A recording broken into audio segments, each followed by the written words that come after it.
When you think of an Italian car, your mind probably conjures up a screaming bright red Ferrari tearing down a country road. And you wouldn't be wrong. Italy is, without a doubt, the undisputed king of making cars that are completely, beautifully, and wonderfully unnecessary. But the story didn't start with ludicrous speed and eye-watering price tags. It began much more modestly, back in the late 1800s. Companies like Fiat, which stands for Fabbrica Italiana Automobili Torino, started making simple, practical cars for the people. They were designed to get families from A to B, not to set lap records at the Nürburgring. It was about mobilization, giving ordinary Italians the freedom to travel. These early cars were the bedrock of the entire industry. They were sensible, sometimes a bit quirky, but they got the job done. Alfa Romeo joined the party, adding a dash of sporting flair, and Lancia brought along its clever engineering. This created a rich tapestry of motoring genius long before the world went mad for mid-engine supercars. The focus was on building a nation on wheels, creating jobs, and pioneering new ways of manufacturing. It was a time of genuine innovation, where the car was seen as a tool for progress, a symbol of a modern, forward-thinking country. These weren't just machines. They were promises of a better, more connected future for everyone. Then, after the Second World War, something brilliant happened. Italy experienced an economic miracle, and its car industry exploded with creativity and ambition. This is when the legends we know and love today truly began to take shape. Ferrari, Lamborghini, and Maserati emerged from the crucible of racing and pure, unadulterated passion. They decided that cars shouldn't just be about getting to the shops. They should be about making you feel alive. They should be noisy, outrageously fast, and so stunningly beautiful that they make you weak at the knees. This was the birth of the Italian supercar, an idea so magnificent and pointless that only the Italians could have dreamed it up. But even as these exotic beasts captured the world's imagination, the bread-and-butter car makers like Fiat continued to thrive. They produced icons like the Fiat 500, a car so small and charming it could make a traffic warden smile. This little car put Italy on the move, navigating the narrow, cobbled streets of ancient cities with ease. So you see, the Italian car story has two sides: the sensible, mass-market workhorses that built the country, and the flamboyant, heart-stopping thoroughbreds that gave it a soul. It's a history of both practicality and passion, running side by side on the same road. Now, while the shiny metal gets all the attention, the real genius of the Italian car industry is often hidden from view. It's not just about bolting engines into chassis. It's about a vast network of services that supports the entire automotive world. First up, you have car design. Italian design houses or carrozzeria like Pininfarina and Bertone are the Michelangelos of the motoring world. They don't just design cars, they sculpt automotive art. For decades, car manufacturers from Germany, Japan, and America have secretly, or not so secretly, knocked on their doors, asking them to sprinkle a bit of Italian magic on their sensible, boring boxes. Then there's the colossal parts supply chain. Italy is home to some of the most important parts manufacturers on the planet. Think about Brembo. If you have a fast car, from a Porsche to a Ford Mustang, chances are it uses Brembo brakes to stop it from embedding itself in a hedge. They are the undisputed masters of stopping power. And what about the engine? Companies like Magneti Marelli craft the complex electronic brains, the ECUs, that manage everything from fuel injection to traction control. These aren't just parts. They are the vital organs that give a car its performance and personality, and many of them come from Italy. Let's not forget about repair and restoration. Keeping a classic Alfa Romeo or a vintage Maserati running is not a job for your average mechanic. It requires a special kind of genius, a deep understanding of old-school engineering mixed with a bit of black magic. Italy is filled with specialist workshops and artisans who have dedicated their lives to preserving these mechanical masterpieces. They can fabricate a part that hasn't been made in 50 years or tune a set of Weber carburetors by ear.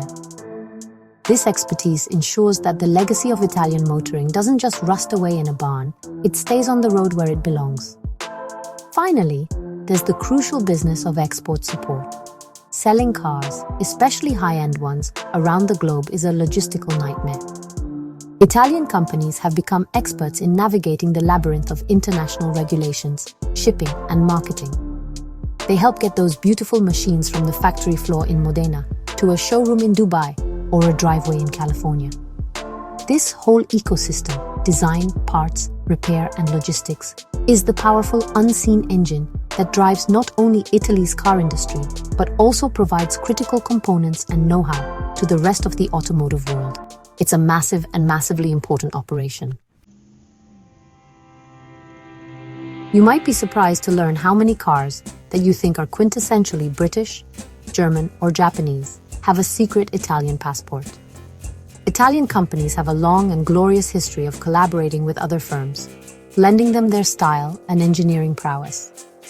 Take the Peugeot 406 Coupe, for example. It's a French car, right? Well, yes, but it was designed and even built by Pininfarina in Italy. That's why it looks so elegant and timeless, completely different from the standard family saloon it was based on. The Italians have a knack for turning the mundane into the magnificent. This collaboration goes much deeper than just a pretty body. Consider the engines. For years, many smaller sports car companies have relied on Italian power. The famous Lotus Esprit, a truly British icon, used an engine that was developed with help from Italian engineers in its early days. Even big American companies have come calling. Ford famously collaborated with Ferrari in the 1960s, a partnership that ended rather badly but produced some incredible machines. More recently, the heart of many Maserati models is a V8 engine that is proudly built by their cousins over at Ferrari. This sharing of technology elevates cars all over the world. The influence extends to everyday cars too. Giugiaro, another legendary Italian design house, is responsible for the shape of the original Volkswagen Golf. That's right, one of the most successful and influential family cars of all time was penned by an Italian. Its simple, sharp, and practical design set the template for hatchbacks for decades to come. This shows that Italian design isn't just about flamboyant curves. It's also about clever, functional solutions that work for millions of people. They understand proportion and practicality just as well as they understand passion and performance.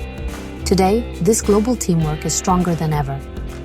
When a car company in China or India wants to develop a new model, they often turn to Italian engineering firms for help. These firms can provide a turnkey solution, meaning they can help with everything from the initial concept sketches to setting up the factory production line. They offer decades of experience in a box.